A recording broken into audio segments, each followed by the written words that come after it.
วអូនល្បីសងសាយ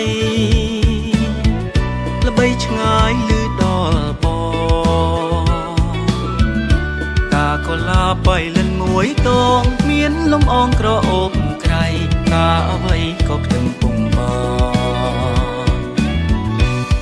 ប្រងតែសរសើរដំណើរសំនឹងប្រាគ្រាន់តែលឺបងទ្រាំមិនបានចង់តែឃើញកែមកល្យានឲ្យសុខសាន្តក្នុងដួងចិន្តាអបកាកូឡាបៃលិនអើយមិនដេចឡើយដោះឆ្ងាយពីអូរាបងស្រមៃរត់ថ្ងៃសោកាចង់តែបានកុលាបស្នេហា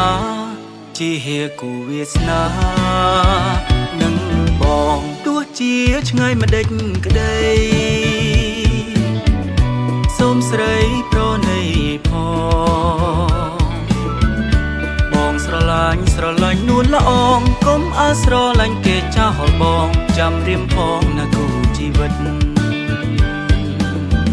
សូមស្វាគមន៍មកកាន់កម្មវិធីដោះស្រាយវិបត្តិស្នេហ៍ Hello ជំរាបសួរបង Hello ជំរាបសួរបងអូនតើបងមានវិបត្តិអីដែរ ខ្ញុំលួចស្រឡាញ់គេម្នាក់តែអត់ដែរជួបមុខគេសោះធ្វើមិនទៅបង រួចទេមកទៅអីបើមិនដែរជួបមុខគេផងហ្នឹង ចឹងដល់ទៅញ៉ាំបងអត់ គ្មានដោះគ្មានអីទេបើមិនដែរជួបមុខគេផងបានហើយទៅដេកទៅពួនអី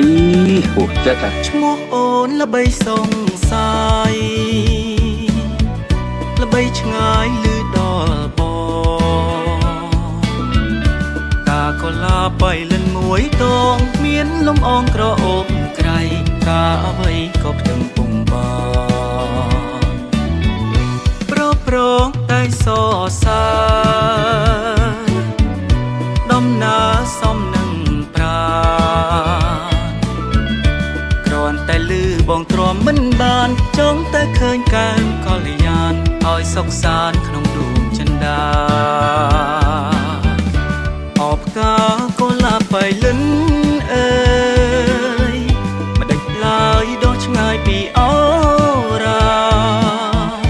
បងស្រមៃរត់ថ្ងៃសោកាចង់តែបានកុលាបស្នេហាជាហេគូវាសនានឹងបងទោះជាឆ្ងាយមិនដេចក្តីសូមស្រីប្រណីផងបងស្រឡាញ់នួនល្អងកុំអាស្រឡាញ់គេចាស់ហល់បងចាំរៀមផងណាគូជីវិត